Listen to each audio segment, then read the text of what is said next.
가자지구 점령하면 이건 실수다. 이거요. 오늘 바이든 대통령이 미국 바이든 대통령이 이걸 꺼내놨거든요. 근데 이거 이스라엘하고 좀 생각이 다른 건가요? 아무튼 이런 주제가 좀 잡혀 있는데 이런 가운데 지금 이스라엘에 머물고 있는 우리 교민들 들어왔습니다. 저번에는 한번 단기 체류자들 들어왔는데 이번에 교민들이 들어왔거든요. 근데 여기에 일본인도 많이 같이 탑승을 했다 그러네요. 영상 보겠습니다.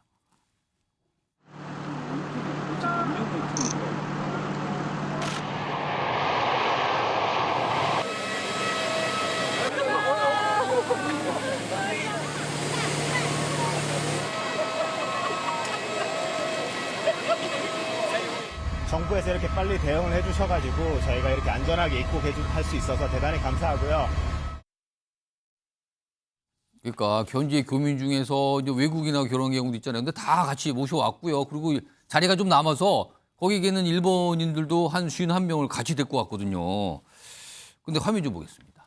일본에서 일단 고맙다는 반응이 좀 나왔어요. 이거에서 일본 입장인데 그런데 일본의 이제 누리꾼들, 일본 국민들 반응인데 아 역시 한국은 그릇이 다르다. 그럼 뭐 일본 같았으면 안 태워준다 이것 뜻입니까? 그러니까 51명 목숨 구했다 한국이. 경의를 표한다. 이런 고맙다는 표현이 일단 있어요. 근데 다음 보겠습니다. 여기 보시면 근데 일본 정부도 뭔가 이스라엘에서 이제 두바이로 탈출하는 분들 전세기 탑승하는데 이걸 뭐 전세기를 좀 뭐 띄워줬나 봐요. 근데 돈을 받았다고 합니다. 1인당 한 30만 원씩 내세요. 전세기니까. 근데 우리는 그냥 공짜 아니었습니까? 다 무료 탑승으로? 나라에서 하는 거라고. 훨씬 길이도 그렇죠. 거리도 큰 거, 길이도 크고. 멀었죠. 네. 지역진 변호사. 네네. 그 일본은 뭐 자국민 철수하는데 뭐 돈 얘기가 나오는 거 보니까 좀 이상한데 이거는 좀. 제가 봤을 때 일본은요. 예. 제가 이렇게 쭉 겪어보니까 매뉴얼대로 하는 나라예요. 아 저것도 매뉴얼이다 그러면. 아마 비슷한 매뉴얼이 있었을 것 같아요. 전세기 띄우니까 비용은 치러야 된다. 네네. 뭐 그다음에 이제 뭐 누구를 태운다 뭐 그런 것들이 그러니까 매뉴얼이 아주 잘 되어 있는 나라니까 그 장점도 있기는 매뉴얼이 있는데 없으면 절대 안 된다 그거. 그렇죠. 그러니까 융통성이 없는 거예요. 아. 그런데 이제 저렇게 급박한 상황에 무슨 매뉴얼이 있겠습니까? 제가 그러게요. 알기로는 지난번에 그 동일본 대지진이 있었을 때에도 그때도 매뉴얼대로 했대요. 막 이렇게 뭐 쓰나미가 막 몰아치고 그런 데에도. 그런데 우리나라는 뭐 똑같이 이렇게 융통성 있게 이런 거 저런 거 잘하는 게 또 장점인데 우리 또 급하면 빨리빨리 하죠. 그런데 또 이게 어떤 경우엔 단점일 수도 있고. 오. 근데 어쨌든 지금 사람 목숨이 왔다 갔다 하는데 매뉴얼이 중요하겠습니까? 그러니까 이런 부분들은 굉장히 잘했고 그다음에 두바이까지 가는데 3만 엔 받았다고 그랬잖아요. 비싼데요. 좀. 그런데 서울까지 왔으면 제가 봤을 때 최소한 10만 엔 받지 않았을까요? 아. 제 생각에는. 예. 그런데 한 51명 이렇게 구했다라고 하니까 예. 한 일본 돈으로 한 500만 엔, 그러니까 우리 돈으로 한 5천만 원 5천만 원. 정도를 우리도 돈 받을 수 있지 않았겠습니까? 근데 우리 안 받았잖아요. 예. 그다음에 즉각 이렇게 통 크게 딱 했잖아요. 예. 그 5천만 원에 만 배의 효과는 제가 봤다. 일단은 그런 생각이 들고요. 오. 그다음에 제일 중요한 건 역시 사람의 생명 아니겠습니까? 예. 사람 생명 앞에 무슨 국적이며 뭐며 그게 뭐가 중요한 것인가? 그다음 이제 제가 재밌게 본 영화 중에 하나가 모가디슈라는 영화 봤었는데 예. 그때는 아마 우리나라 외교관들이 북한 외교관하고 같이 이탈리아 비행기 타고 그 탈출하지 그런가요? 않았나? 그 영화에 그렇게 나오나요? 저는 그렇게 기억을 하는데 그 뭐 다른 그것도- 나라 비행기였어요. 그렇죠. 아무튼. 그래서 그것도 기억이 나고 그래서 이번에 우리나라가 굉장히 잘해서 우리나라의 국격이 많이 올라갔을 것이다. 저는 그렇게 생각이 됩니다. 어차피 비는 자리인데 좀 외국인도 타세요. 이렇게 돼서 상황이 됐다 그러는데 전세기를 또 짧게 두바이 가는데 돈을 또 한 30만 원씩 받는 일본 매뉴얼 때문이다. 그런 것 같기도 하네요. 보니까 융통성 없는 매뉴얼. 알겠습니다. 자, 지금 가자지구 관련된 얘기 좀 해볼 텐데요. 일단 이게 좀 이스라엘 쪽에서 나오는 목소리 그리고 또 이란 쪽에서 나오는 목소리가 영상으로 준비되어 있거든요. 일단 먼저 들어보겠습니다.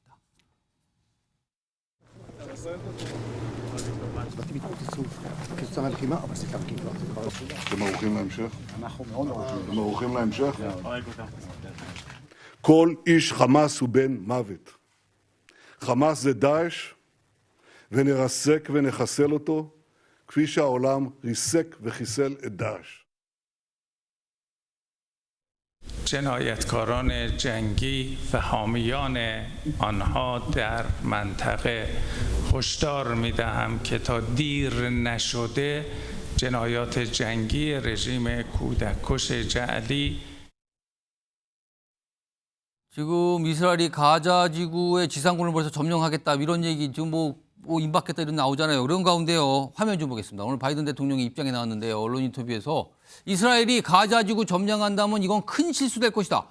그렇다면 이거는 좀 이스라엘 네타냐후 총리 입장하고 좀 다른 거 아닙니까? 실수다 니네. 이런 거 약간 경고한 것 같기도 하거든요, 지금. 자, 이유와 관련해서요. 지금부터 전문가 연결해서 좀 이야기 나눠보겠는데요. 박현도 서강대 유로메나 연구소 연구 교수님 전화로 연결돼 있습니다. 자, 박현도 교수님 나와 계시죠? 네, 안녕하십니까. 자, 우선 가장 궁금한 게요. 지금 이스라엘이 네. 가자 지구 민간인들에게 대피하라고 일단 계속 알리고 있고, 그러니까 곧 들어간다. 그러니 피하세요. 이런 상황인데 막상 유일한 피난처인 이집트는 이 가자 지구 민간인들을 안 받겠다, 못 받겠다 하고 있다면서요. 이건 왜 그런 겁니까? 일단 이집트가요, 인구가 상당히 많습니다. 자국 내 인구가 많아가지고 우리가 70, 80년대에 아이 조금 낳기 운동하는 것처럼 그걸 하고 있는 나라인데 예. 적어도 100만 원 넘어올 거 아닙니까? 그렇죠. 아. 여기 가자 지구에 사는 사람이 200만이 달하는데요. 일단 자국에 굉장한 문제가 많고요. 잘 사는 나라도 아니고요. 아, 부담된다는 거네요. 네, 그리고 두 번째로 또 하나 생각해보면, 가자 사람들이 나오는 그러면 가자 사람들이 다 나올 거 아닙니까? 나오면 그 땅에 눕게 되겠습니까? 당연히 이스라엘게 되겠죠. 오. 그러니까 두 가지를 다 보고 있는 겁니다. 아, 그게 또 이스라엘 점령하면 또 이집트가 불편하다 이런 뜻이네요, 그러면은. 아니, 그것보다도 뭐 이집트는 이스라엘하고 평화를 했으니까 뭐 그렇긴 하는데, 예. 팔레스타인의 국가를 세우는 게 아랍 사람들의 일종의 커다란 뭐 겉으로 부정하지 않는 하나의 약속이잖아요. 예, 그렇습니다. 네, 그렇게 되면 그 약속이 하나 깨져버리는 거니까 그거는 아랍 국가에서도 그렇게 좋아 보이진 않죠. 이집트가 그럴 욕을 먹을 필요가 없는 거죠, 스스로가. 그렇군요. 그런 가운데 오늘 들려온 소식이 미국과 이스라엘, 이집트가 오늘 가자지구 남쪽에서 뭐 휴전을 합의했다는 얘기가 나오는데 이건 어떤 의미를 갖는 겁니까? 지금 어떤 나라도요, 이스라엘이 들어가가지고 지상전을 벌이길 원하지는 않습니다. 사실은 이스라엘도 부담스러운 일인데요. 예. 만약에 그 하마스가 와서 그 사살을 한 사람들이 민간인만 아니라면, 예. 이스라엘도 자국내 군인이라면 예. 어느 정도 감수를 하고서라도 참겠는데, 막상 딱 우리도 생각해보면 북한이 내려와서 우리 주민들, 군인도 아니고 일반 시민을 1000명 이상을 죽였다 그러면 예. 우리 정부군은 어떻게 하겠습니까? 똑같은 입장이거든요. 우리 국민들도 참을 수가 없을 거 아닙니까? 예. 그러니까 안 들어가자니 이스라엘 국민들이 눈에 걸리고, 들어가자니 지금 밖에서 압력이 너무 세고, 지금 사실 이스라엘 정부도 마음이 편하진 않은 상태죠. 그러니까 계속적으로 이스라엘에 주저앉히기 위해서 주변 국가들이 계속적으로 요청하고 있는 거죠. 지금요, 이스라엘 군이 이제 가자 지구에 지상군이 들어간다 이 얘기 나오는 와중에 그 하마스가 가자 지구에 구축해온 땅굴 이걸 좀 파괴해서 가는 거 아니냐. 땅굴 얘기가 자꾸 나오거든요. 이거는 뭡니까? 네, 그러니까 가자 지구에 하마스가 자신들의 그 거주지를요, 그 외부로 해놓으면 폭격에 금방 노출되고 사라지지 않습니까? 그래서 땅굴에 깊숙한 곳에 곳곳에 마치 우리 지하철을 만드는 것처럼 거기에서 지금 다 자기 숨는 곳을 만들어놨어요. 은신처를 만든 겁니까? 네? 은신처를 땅굴로. 그렇죠. 은신처면 거기서 무기도 저장해놓고 거기서 생활도 하고, 그러니까 이스라엘 군대가 들어가도요. 예. 들어가도 피해가 클 수밖에 없는 게, 시가전을 해야 되고, 시가전은 어디쯤에서 땅굴이 있어서 마치 그 베트남전에서 베트콩이 왔다 갔다 한 것처럼 그렇게 당할 수가 있거든요. 그러니까 이스라엘도 이게 좀 어떻게 해서 땅굴을 다 파괴를 해야 되는데, 파괴도 한계가 있는 거죠. 얼마만큼 팠는지를 모르니까요. 그렇군요. 그런 가운데 앞서 이 인터뷰 전에 제가 소개해드렸는데, 미국 바이든 대통령이 이스라엘이 가자 지구를 점령한다면 큰 실수가 될 것이라는 어떤 경고성 얘기를 꺼냈는데, 이스라엘이 이 경고성 발언을 받아들일까요? 점령이라는 것은 명백한 얘기입니다. 점령은 어떤 나라도 하기를 원하지는 않아요. 이스라엘도 굉장한 큰 타격이 될 겁니다. 점령한다는 얘기는 들어가서 안 나온다는 얘기거든요. 예. 군대를 주둔해서요. 그런데 그 이스라엘이 이전에 이미 이게 힘들어서 군대를 다 철수하고 다 넘기고 나온 건데 다시 점령을 한다 하더라도 점령이 불가능해요. 예. 그러니까 미국 얘기는 점령하지 말아라. 일이 더 복잡해질 것이고 그리고 지금 사실은 미국은 속내는 예. 말은 못하고 있죠. 왜냐하면 워낙 많은 사람이 죽었기 때문에. 예. 그리고 이스라엘도 하는 얘기가 미국도 9.11 때 가지 않았느냐 이거요. 지금 이게 우리의 9.11이니까 안 들어갈 수는 없다라는 입장이니까 예. 미국도 사실은 들어가질 않기를 바라는데 예. 그 말을 못하지 않습니까? 말을 못하죠. 그렇지만 점령은 안 된다는 얘기입니다. 점령을 하면은 문제가 예. 되는 거고 그래서 바이든 대통령도 계속 지금 이스라엘에 하는 얘기는 전쟁 규칙을 지키라 이겁니다. 예를 들면은 전쟁에도 규칙이 있는 것이니까 예. 예를 들면 우리 쪽이 3명 죽었으면 상대방 3명만 하지 뭐 그걸 10배, 100배로 하지 말고 예. 계속 그런 얘기를 해왔어요. 그거는 이스라엘의 심정은 이해하는데 그래도 과도하게 해서 긴장을 더 고조시켜서 지역을 힘들게 만들지 말고 우리 예. 미국도 좀 그렇기 때문에 힘들지 않았으면 좋겠다라는 그 신호를 계속 보내고 있는 겁니다. 지금요. 하마스의 배후로 알려진 국가가 이란 아닙니까? 이란이 네. 이 사안에 개입할 가능성이 있습니까? 그러니까 어떤 나라도요. 이란과 이스라엘은 군 대 군, 국가 대 국가로는 전쟁할 수는 없습니다. 예. 그거는 이 지역의 파멸을 의미해요. 그리고 이건 어마어마한 효과가 올 거예요. 그래서 예. 못합니다. 다만 이란은요. 계속적으로 이스라엘에게 역시 강조하는 것은 압박 수위를 계속 높여가지고 지상군 투입하지 않게 하려고 하는 겁니다.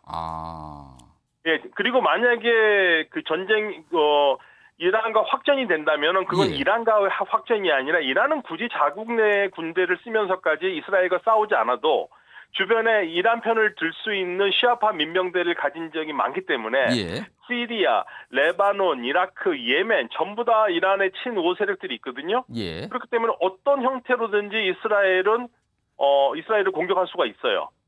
그렇기 때문에 이스라엘에게 엄청난 압박을 주는 거죠, 지금. 자, 마지막 질문 하나 드리겠는데요. 지금 사실 네네. 모두가 이렇게 주저한다 이런 분위기란 말이에요. 그러면은 결국에는 지금 이 사태가 어떻게 해결될 것으로 전망하십니까? 다른 것만으로도 이스라엘은 반드시 하나 하고 싶은 건 있을 겁니다. 이번 사건을 계획하고 만들었던 총사령관을 제거하는 거.